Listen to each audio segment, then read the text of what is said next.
السلام علیکم ورحمۃ اللہ وبرکاتہ۔ الحمد للہ والصلاة والسلام علی رسول اللہ، اما بعد۔ واجب الاحترام سامعین و ناظرین، دارالتحقیق فیصل آباد اور مجلس تحفظ سنت پاکستان کے زیر اہتمام علم الفتن والملاحم کے عنوان کے تحت الاربعین فی الفتن یعنی 40 احادیث کے مجموعہ میں سے 16ویں حدیث پیش خدمت ہے، جس کا عنوان ہے حضرت مہدی رضی اللہ عنہ کی جنگیں اور فتوحات۔ عن نافع بن عتبة رضی اللہ عنہ قال قال رسول اللہ صلی اللہ علیہ وسلم تغزون جزیرة العرب فیفتحها اللہ ثم فارس فیفتحها اللہ ثم تغزون الروم فیفتحها اللہ ثم تغزون الدجال فیفتحه اللہ۔ حضرت نافع ابن عتبہ رضی اللہ عنہ فرماتے ہیں کہ رسول اللہ صلی اللہ علیہ وسلم نے ارشاد فرمایا، تم جزیرۃ العرب میں جہاد کرو گے، اللہ تعالیٰ تمہیں اس میں فتح عطا فرمائے گا۔ پھر تم اہل فارس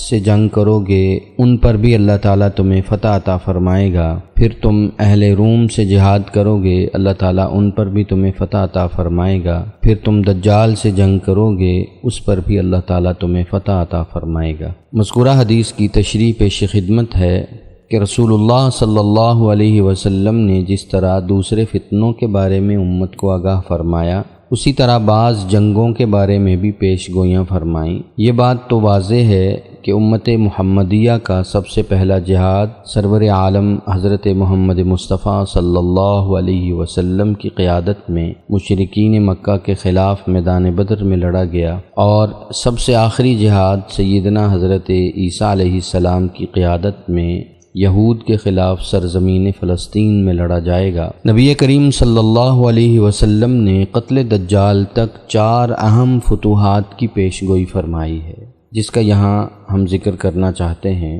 نبی کریم صلی اللہ علیہ وسلم نے سب سے پہلے جزیرۃ العرب میں فتوحات کا ذکر فرمایا۔ نبی کریم صلی اللہ علیہ وسلم کی حیات طیبہ میں مختلف غزوات کے بعد جزیرۃ العرب فتح ہوا، اور نبی کریم صلی اللہ علیہ وسلم کی یہ پیش گوئی آپ کی حیات مبارکہ میں ہی پوری ہو گئی۔ جزیرۃ العرب کے مفتوحہ علاقوں میں مکہ، جدہ، طائف، حنین، ینبو، خیبر، مدائن، تبوک، یمامہ، الحصا، حضرموت، صنعاء اور نجران وغیرہ ہیں۔ جزیرۃ العرب متعدد غزوات کے نتیجہ میں فتح ہوا، لیکن حدیث شریف میں نبی کریم صلی اللہ علیہ وسلم نے اختصار کے ساتھ صرف لفظ جزیرۃ العرب پر اکتفا فرمایا۔ چنانچہ حضرت مہدی رضی اللہ تعالی عنہ بھی عرب میں موجود اپنے مخالفین سے جہاد کا آغاز کریں گے۔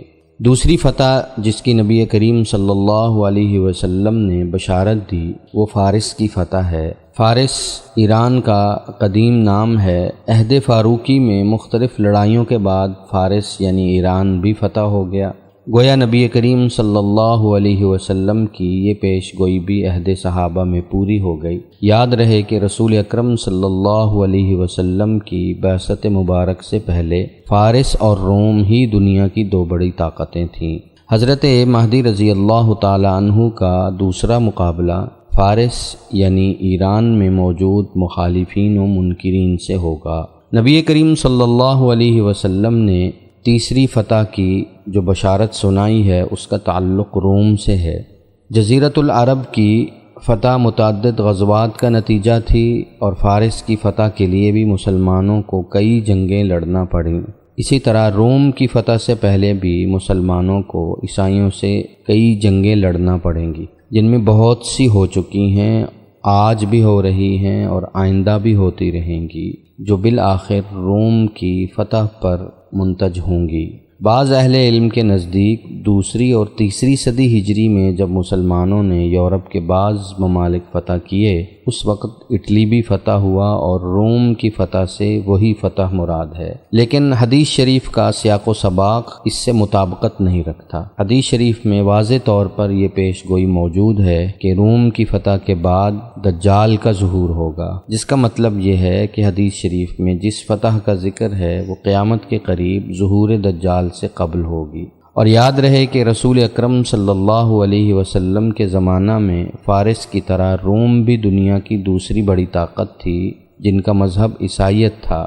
لہٰذا حدیث شریف میں روم کی فتح سے مراد فقط روم شہر کی فتح نہیں بلکہ پوری عیسائی دنیا کی فتح مراد ہے۔ روم کا لفظ محض عیسائیت کی علامت کے طور پر استعمال کیا گیا ہے۔ چوتھی فتح جس کی نبی کریم صلی اللہ علیہ وسلم نے بشارت دی وہ دجال کے خلاف فتح ہے۔ روم کی فتح سے پہلے مسلمانوں اور عیسائیوں کے درمیان ہونے والی جنگوں میں احادیث میں صرف ایک اور جنگ کا ذکر ملتا ہے، اگرچہ اس جنگ کے وقت اور جگہ کا 100% تعین کرنا ممکن نہیں، تاہم قرائن سے یہ معلوم ہوتا ہے کہ وہ جنگ فتح روم سے کچھ عرصہ پہلے شام کے پہاڑی علاقوں میں لڑی جائے گی، اور فتح روم کے بعد دجال ظاہر ہوگا اور ادھر سیدنا عیسیٰ علیہ السلام کا نزول ہو جائے گا، اور حضرت عیسیٰ علیہ السلام کی قیادت میں دجال کے خلاف جہاد شروع ہو جائے گا، اور اللہ جل شانہ اہل اسلام کو دجال کے خلاف فتح عطا فرمائیں گے۔ یوں دجال کا دنیا سے خاتمہ ہو جائے گا، اور یہ عظیم الشان بشارت دجال کے خلاف فتح کی دی گئی ہے۔ اللہ جل شانہ اہل اسلام کو فتح و کامرانی نصیب فرمائے اور فتنوں سے محفوظ فرمائے، آمین یا رب العالمین۔